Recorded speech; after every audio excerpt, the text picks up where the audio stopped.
Saudara-saudaraku yang dirahmati Allah Subhanahu wa taala, saking wajibnya kita mencari ilmu sehingga saya mengingatkan sebuah kisah. Kisah siapa itu? Ibnu Hajar Al-Asqalani. Ibnu Hajar yang artinya anak batu. Ibnu Hajar Al-Asqalani, beliau adalah seorang anak yatim. Ayahnya meninggal pada saat beliau masih berumur 4 tahun dan ibunya meninggal ketika beliau masih balita. Di bawah asuhan kakek kandungnya, beliau tumbuh menjadi remaja yang rajin, bekerja keras dan sangat berhati-hati dalam menjalani kehidupannya, serta memiliki kemandirian yang tinggi. Beliau dilahirkan pada tanggal 22 Sya'ban tahun 73 Hijriah di pinggiran Sungai Nil di Mesir. Nama asli beliau adalah Ahmad bin Ali bin Muhammad bin Muhammad bin Ali bin Mahmud bin Ahmad bin Hajar Al-Kanani Al-Kabilah yang berasal dari Al-Asqalani. Namun ia lebih masyhur dengan julukan Ibnu Hajar Al-Asqalani. Ibnu Hajar berarti anak batu, sementara Asqalani adalah nisbat kepada Asqalan, sebuah kota yang masuk dalam wilayah Palestina dekat Gaza. Suatu ketika saat beliau masih belajar di sebuah pesantren, ia terkenal sebagai murid yang rajin. Namun ia juga dikenal sebagai murid yang bodoh, terlalu tertinggal jauh dari teman-temannya, bahkan sering lupa dengan pelajaran-pelajaran yang telah diajarkan oleh gurunya di pesantren, yang membuatnya patah semangat dan frustasi. Ini sepenggalan kisahnya. Nanti kita petik hikmah dari kisah ini, ya, dari kisah ini. Bagaimana ini kelanjutannya coba? Nah, kita lanjutkan biar ente paham. Di tengah-tengah perjalanan pulang, dalam kegodaan hatinya meninggalkan pesantrennya, hujan pun turun dengan sangat lebatnya, memaksa dirinya untuk berteduh di dalam sebuah gua. Ketika berada di dalam gua, pandangannya tertuju pada sebuah tetesan air yang menetes sedikit demi sedikit jatuh melubangi sebuah batu. Ia pun terkejut. Beliau pun bergumam dalam hati, sesungguhnya sebuah keajaiban.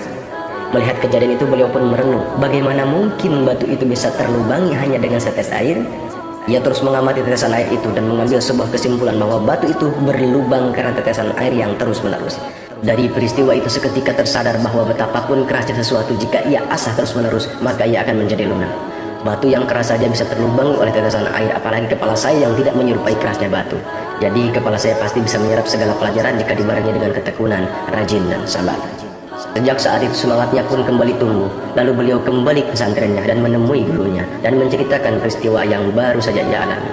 Melihat semangat tinggi yang terpancar di jiwa beliau, gurunya pun berkenan menerimanya kembali untuk menjadi murid di pesantrennya itu. Sejak saat itu, perubahan pun terjadi dalam diri Ibnu Hajar. Beliau menjadi murid yang tercerdas dan melampaui teman-temannya yang telah menjadi para ulama besar, dan ia pun tumbuh menjadi ulama tersohor dan memiliki banyak karangan kitab-kitab yang terkenal di zaman kita sekarang ini. Di antara karya beliau yang terkenal ialah Fathul Bari, Asy-Syarih Syahih Bukhari, Bulughul Maram, Min Alidatul Akhram, Al-Isabah fi Tamyiz Sahabah, Tahzibut Tahzib, Ad-Darul Kaminah, Taghliqut Talik, Inba'ul Gumar bi Anba'il Umar, dan lain-lain. Bahkan menurut muridnya yaitu Imam Asy-Syakawi, karya beliau mencapai lebih dari 270 kitab. Sebagai peneliti pada zaman itu menghitungnya dan mendapatkan sampai 282 kitab. Kebanyakan berkaitan dengan pembahasan hadis. Catatan hikmah dari kisah ini adalah kisah beliau di atas bisa menjadi motivasi bagi kita semua, bahwa sekeras apapun itu dan sesusah apapun itu, jika kita betul-betul ikhlas dan tekun serta kontinu dalam belajar, niscaya kita akan menuai kesuksesan. Jangan pernah menyerah ataupun putus asa, karena kegagalan itu hal yang biasa. Tapi jika Anda berhasil bangkit dari kegagalan itu, baru luar biasa. Sesuai firman Allah Subhanahu wa taala dalam Al-Qur'an, yaitu dalam surat Al-A'raf ayat 11. Bismillahirrahmanirrahim. Lahu mu'aqibatun min baini yadayhi wa min khalfihi yahfazunahu min amrillah. Inna Allah la yughayyiru ma biqaumin hatta yughayyiru ma bi anfusihim.